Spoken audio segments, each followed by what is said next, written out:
Thank you. I'm very honored to be here. I would start out by saying I have a lot of connections to Eastern, but probably the most important is that my wife graduated from Eastern, and I have a daughter here now and a couple of other kids who took classes here. I actually took classes here, and my dad went to school here, so if it wasn't for Eastern and the education opportunities provided here, many in our family wouldn't have had the opportunity to get higher education. Before we start, I think it's also important to recognize that the most important people here are the students who are here to get information and background about potential careers. But I also want to again recognize people that are here to assist you in that effort. There were a number of presenters that you saw this morning who shared with you their experiences. There are faculty and staff members here who not only are helping and volunteering today by making this event possible, but whose lives and jobs it is to help you every day for the future. And finally, as has been recognized before, we have a number of presenters here who are going to give you the opportunity to have real-life experience talking about careers, professions, and opportunities. And I think, again, we cannot thank these people enough. Let's give them, again, all a round of applause for their efforts and contributions.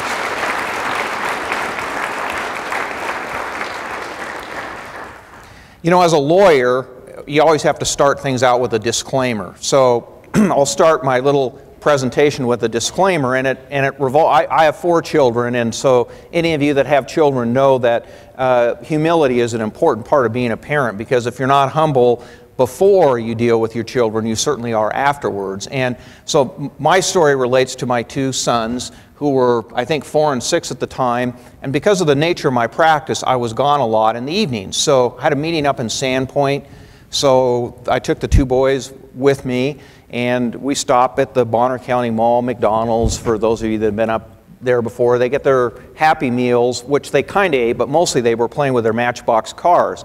The good thing about having them with me is that at the city council meeting, they moved me from the back of the agenda to the front of the agenda, because I'm sure they had no idea what these 2 kids were going to do during the meeting. So we got through the meeting fine, and on the way home they fell asleep, and the next morning they're up in the morning, and their mom is asking them what it was like. Well, the 4-year-old, who was still into father worship at the time, and I can tell you, by the end of the story, you'll know that father worship ends sometime between the ages of 4 and 6. He said, "Oh, it was so cool. We got cars, we played, we had a great time. Dad was a blast," and on and on. She then turns to the 6-year-old, who at the time is in kindergarten, and she said, "Well, what is your dad really like at these meetings?" And he says, "Well, he's a lot like he is at home. He talks a lot. I don't think he knew what he was saying, and I don't think anybody was listening." So, out of the mouths of babes. So with that disclaimer, I did have a few thoughts that I wanted to share with you today. I come here with many hats on. I'm a parent of people that are in the age group who, like many of you, are either beginning careers or about to begin careers. I'm also an employer who's interested in hiring the very best, and I'm also a citizen, and I live in this community, and I've actually lived in Spokane my entire life. So your success on a number of fronts is very important to me. So as a parent, and I checked carefully to make sure my own daughter, who's a student here, is not here, but her cousin is, so this will get reported to my daughter, so I might as well dime myself out now. Anyway, as parents, we will say to you, hurry up and get done with school and get a job and be on your own. Well, what we really mean is that we want you to think very carefully about the profession that you're going to be in, and a job that's going to make you very, very happy. So that doesn't mean that you have to get into a job that's going to make you the most money, because I can tell you that money is not necessarily tied to happiness. And I guess I can use my own situation as an example. I was fortunate enough to be appointed by President Obama to be the United States Attorney, and it's probably and I've had some great legal jobs. This is the 3rd legal job I've had in my 30 years of practice, and the other 2 were fantastic jobs, but this is probably the best job that I've ever had. because it's in the public arena, and in the nearly year and a half that I've had it, I've never not wanted to get up in the morning to go to this job. But I'll also tell you, to take this job, I'm getting paid about a third doing this job of what I got paid in my last job. But I'm happy, I can pay the bills, and I don't have any financial worries. So don't get tied into just picking a profession or a job because it's going to be financially lucrative. Remember, and I think your generation, as much as any, embodies this recognition, you're probably going to be working longer than my generation or age group, and so it's so important to be able to be enthusiastic when you're 65 as you are when you're 25 in whatever career path you choose. I would also encourage you, as you get ready to leave school, and I think it's never too early to start planning what your career options might be, and be flexible as you design those. So I'll use myself as an example here about how I had a plan, and my plan didn't exactly turn out the way I wanted it to, but it probably turned out better than the initial plan that I had. So as was mentioned earlier, I was lucky enough to be elected to the school board when I was 18. So I figured that my future was really in public service, more appropriately elected public service. So my whole view about education and when I went to law school was, I'm going to law school so that I can become a lawyer, because most people that are effective in elected public service start out as lawyers. I also got about halfway to 2/3 of the way through a master's in public administration here at Eastern, with the view that I wanted that background and training too. And so my whole goal when I got out of law school was to run for elective office or to serve in government at a level where I was working for an elected official. Well, what happened on the way? Well, at 22, I fell in love and married my wife. And when the kids started to come, she reminded me that someone that followed the career path I had in mind was probably never going to be home. And did I really want to be a parent and a spouse and involved in our family's life, or did I want to spend all the time on the road? And that was really a good question. So I decided that there had to be other ways for me to fulfill my desire to be involved in public affairs or public life. So that was the time. I was a lawyer by that time, so I actually had the opportunity to go to work for a law firm where my primary focus was financing public structures, working for school districts, cities, counties, and I worked for a number of governments in eastern Washington and northern Idaho. And I loved it. That wasn't why I went to law school, but I was flexible enough to make an adjustment that was best for my marriage and best for my kids, although my kids might argue that it might have been better for them if I was around less. But we'll leave that discussion for a later time, since none of them are here to make that point. But you have to be flexible, and you have to be able to make those modifications. And I could further fill my desire to be involved in public service by volunteering and being on boards like United Way. And actually I was on the board here at Eastern for 17 years. So there were a number of other ways to satisfy that urge. But I'll tell you, you're going to have some disappointments too. And I am no different than anyone else. And I had two horrible disappointments. And at the time I thought it was the end of my career ladder. And that nothing could have been further from the truth. My first disappointment was that right after I got married, I really wanted to be appointed to the state legislature, and there was a vacancy, and someone else got appointed. Frankly, someone else who was much more qualified than I was, and did an excellent job in that position. The worst thing for me at that time in my life would have been to have been appointed to that position, because I might not have finished law school.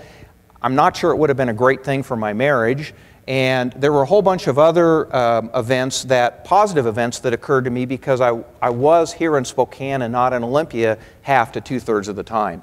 My second biggest disappointment was that when President Clinton was elected, I was interested in being the U.S. Attorney at that time, which was 20 years ago. Someone else was selected for the job, and frankly, they were better qualified and did a much better job at that point than I would have done. And so I continued to practice with the firm I was with, went into management in that firm, and actually got to represent some very exciting and interesting clients that I would not have been able to work with otherwise, and got experience and maturity that I hope is making me better as a U.S. Attorney today than I was then. Now, you're going to face similar disappointments that may be bigger or smaller, but how you adjust to those disappointments is a real testament to your character, and frankly, you can learn from those disappointments. And I honestly believe that not everything you try for you're going to achieve either the first time you try it or maybe not at all, but that doesn't mean you don't continue to try, and it doesn't mean, as my dad used to say, you don't stay in the game. You put yourself in the game by making an effort to do those things, and by doing that, you grow and you give those around you the opportunity to see what your skill sets are, and that in the long term is going to better position you to be happy and satisfied in your career. So I would encourage you to take chances, and you know what your comfort level is going to be, and I would encourage you, as you not only figure out what your career is, but get into it and move through it, to figure out what your comfort level is, but occasionally reach beyond that comfort level, because that's not only when you're going to grow, but that's when you're going to find out that you can do a lot more than you think you can do. I would say that with those who are preparing to graduate from college in the next 2 or 3 years, and you're looking at the job market, these are the best of times and the worst of times. And when I say the worst of times, it isn't so much that jobs are more scarce now than they've been for a while. I think that's changing, and the job market is improving. And so you're timing your graduation, if it's this June, at a relatively good time compared to the last couple of Junes. But what I mean is that you have so many options. I figured I was going to be a lawyer from the time I was in 7th grade, and I never really thought about anything else. But I look at my own kids and the number of options they have for careers today that we didn't have, or that we never even thought about. So you have so many choices to make that it's difficult, I'm sure, sometimes to narrow it down. And if you're like me, or if your parents are like me, and heaven help you if they are, because our oldest daughter, before she would come home, she actually went to Western, before she'd come home at every holiday beginning in her freshman year, apparently I asked her a fair amount, so what's the plan? What are you going to do? When are you going to get a major? What's your job going to be? She would ask her mom, so is the old man expecting PowerPoints and a presentation over this Christmas vacation? So that was a hint to me that maybe I was talking a little bit too much about her future, and that I had to let her enjoy what was going on right now. But I think the other envious part that I've noticed in not only my own kids, but other people that are in school today, is that you seem to know what you want. And it isn't so much in the career field, but what you want out of life. And you want out of life a level of happiness and security, and you're more focused on that. And this is a generalization, and you probably get in trouble, I will admit, anytime you generalize. But you're more focused on doing something that's going to satisfy you over the long run, as opposed to something that's going to be kind of hit and miss, or something that you'll like for a short period of time and you're not sure how it's going to go. But more importantly, you're educating yourself and giving yourself the experiences to take the opportunity to try something else if your first career choice is not everything that it's cracked up to be. And I'll tell you that it is not always easy to make the right choice. And you may even pick the right career field, but you're not going to get the perfect job necessarily out of the chute. And I had some jobs in the legal field that I would tell you were less than perfect, but gave me experience, and I knew I wasn't going to be doing them forever. So there is probably a recognition on the part of all of you that even if you know what your career path may ultimately be, the first job you get is probably not going to be one that gives you an executive parking spot right by the front door into your employer's office. You're going to have the opportunity to be challenged by doing jobs that are not necessarily your first choice, but by doing well and challenging yourself in that position, you're actually putting yourself in a better position to move forward and to be successful and to be happy in the long run. And I think it's important to keep that in mind. One of the other issues that I would mention, and this is probably maybe more appropriate to the graduation speech that some of you are hopefully going to hear in 6 or 7 months, but I wanted to talk about really 2 other things that I think are really tied to careers, and I'm taking a holistic approach here. And the first is community involvement, and by that, I will admit to you right out of the chute that I was born and raised in Spokane, right over by Gonzaga University. When I went to college, I moved 6 blocks from my parents' house to live in a dorm, and then I moved 3 blocks from that dorm room to buy the first house that my wife and I lived in. So till I was 36 years old, I'd never deviated more than 6 blocks from my parents' house. So I'm not one of those on the edge of the earth sort of guys. So you have to take what I say probably with a grain of salt. But I'll say that I had the opportunity from early on to be involved in the community, and that's what I really like to do. And I would encourage you, no matter where you decide to locate, whether you go back to the communities you're from or whether you go to a new community, get involved for a whole bunch of reasons. The first is you're going to enjoy it. Secondly, you're going to learn a whole lot about your community. Even if it's a community you go back to, you're going to learn more about it. But I'll tell you the other thing, and this isn't why you do it, but employers will love it, because you are going to be a representative of your employer when you're out there volunteering in the community, and they're going to know, and this is more important for some employers than others, but they're going to know that you are out there representing them in a positive way. And finally, and this was really driven home to me after I'd been a lawyer for probably about 15 years, a lot of the people that I met and had volunteered with in my 20s were all of a sudden in positions where they were the ones that got to make the decision about who the lawyer for the company was going to be, and they called me because we had gone through all these things together. It had never dawned on me when I was doing the community involvement that I did in my 20s and 30s that someday it would lead to probably one of the biggest books of legal business in my law firm, and it was based on those relationships. That's not why I did it, but I would tell you that I think that is a very important part of building fulfillment, success, and ultimately happiness, is intertwining yourself within the community that you intend to live in, and you serve people not only by doing whatever your career is well, but you serve them by giving of your time, and those double successes will feed off of each other, and so don't lose track of that. And I guess the second and probably most important thing that I would tell you is that don't lose sight of your family. And I hope that you've gotten a sense from me that I'm a big family guy. And fortunately, my wife's put up with me for 32 and a half years, and she claims she's had 4 good years of marriage, and I've had 32 good years of marriage, so I think she sacrificed a lot more than I have. But I made a bunch of mistakes early in my career that didn't end up costing me with my family, but could have. And we're all driven to be successful.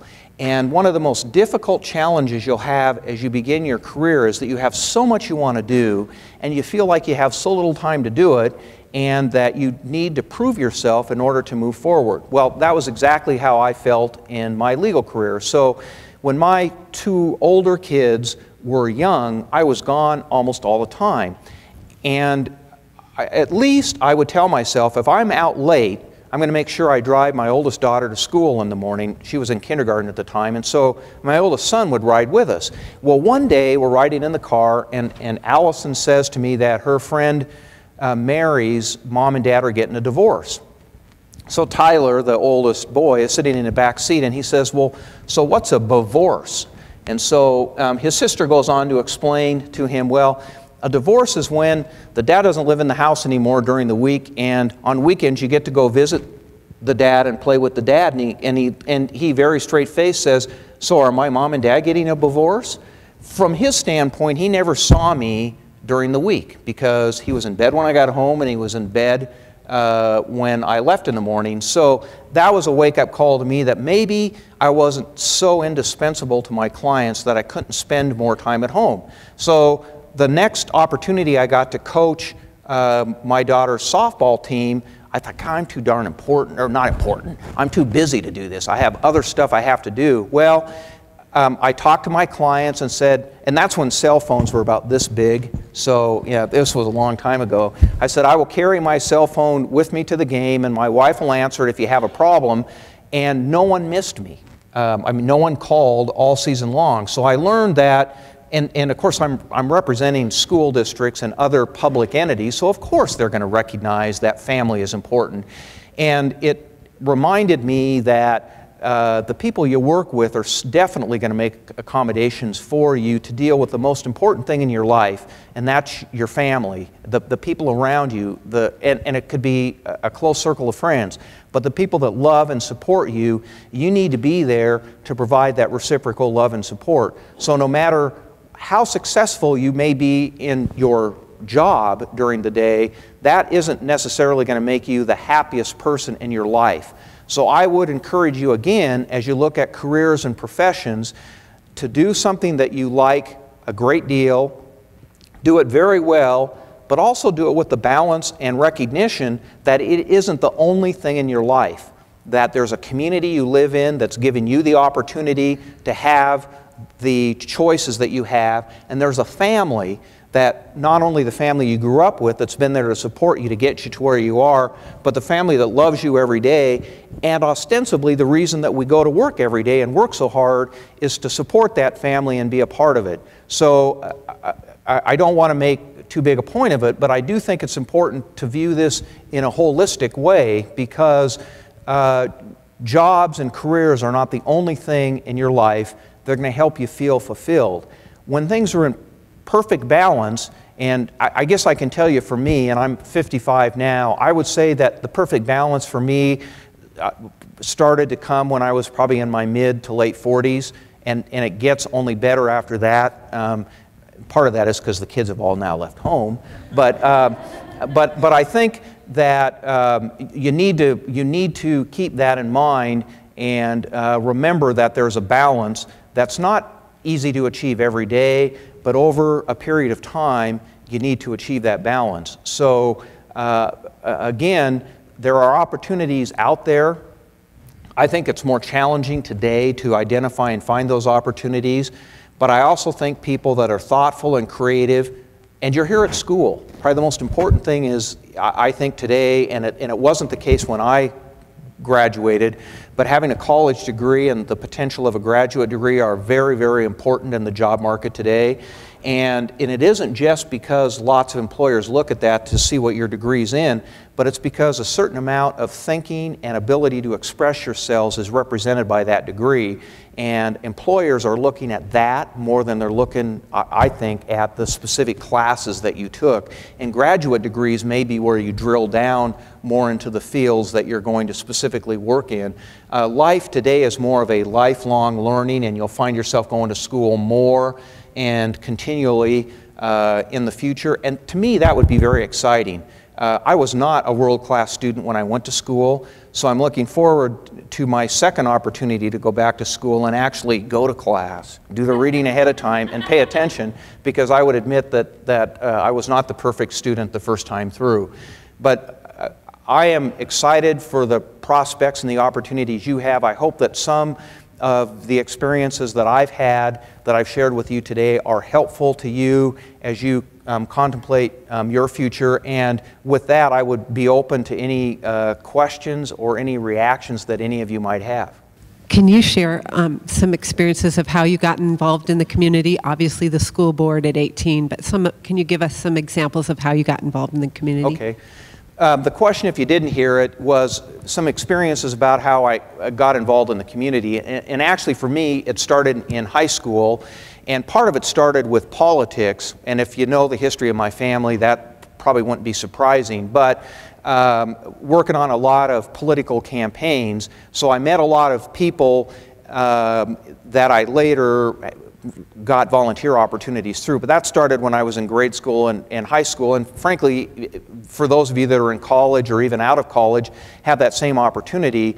Probably being on the school board opened up some doors for me earlier than I might have otherwise had, but I did have the opportunity to be on have a number of volunteer opportunities as a board member, and frankly, because of the degree that you'll have, depending on the area or the community that you live in and what your interests are, it's very easy through the local United Way actually to identify volunteer opportunities, either as a board member or frankly some of the most worthwhile activities I have had were as a volunteer. Just, you know, at Vanessa Behan holding a baby, or working at the food bank, just in a job that you wouldn't necessarily say is glorious, but I felt like I was really making a difference. So those opportunities are out there, and once you have a family and once your children start school, there'll be even more of those opportunities.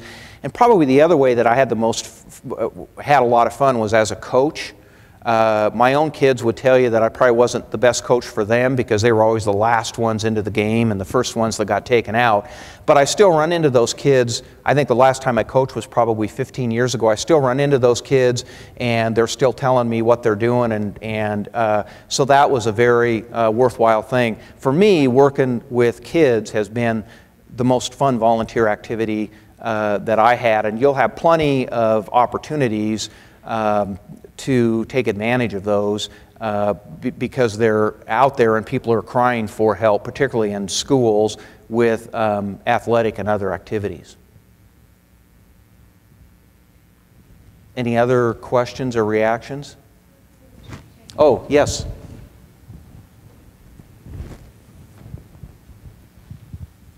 Thank you. I'm sure you get asked for advice a lot about grad school. So usually when you tend to give advice to a student interested in grad school, do you say, hey, go get some experience out in the workforce and then go back to grad school, or do you say head straight into it because of the economy? What do you tend to say to students? Okay. Probably the advice I'd give somebody today is different than what I did myself. And what I did myself was I went straight to law school after undergraduate. I think in a perfect world, if you have the opportunity to work for a year or two, and it may not even be in the field that you're going to work in, but to get work experience, the ideal situation would be to work for a year or two and then go to graduate school. However, with the realities in the economy today, if you can't find a position that's going to allow you to save some money to help offset your tuition, there's no bad thing about going straight to graduate school. I think gaining real-world experience before you go to graduate school makes the graduate school experience probably more valuable. And I say that because my first year of law school I thought was the biggest waste of my life. And again, it was because I was not a world-class student, admittedly. But when I started to work, interning with a law firm and going to school, I could see why what they were teaching us in school had some merit. So I think, again, if you work before you go to school, you're going to have a better sense of that, or if you have the opportunity to volunteer or work when you're in school. Now, graduate school today is a lot more competitive than it was when I went to school, so I don't know that those experiences or opportunities are really there to work and go to school as they were when I went through. But I think having some experience is valuable, and I think the easiest way to get that experience is to work for a year or two before you go to school. Any other? Well, again, I want to thank you very much for the opportunity to be here. I'm very proud to be back on this campus, although I have to admit I was here a week ago to pick my daughter up and drop her off, so it's not like I'm not here all the time. But thank you again, and best wishes to all of you for every success and happiness, and I'm sure that you'll do very, very well. Thank you.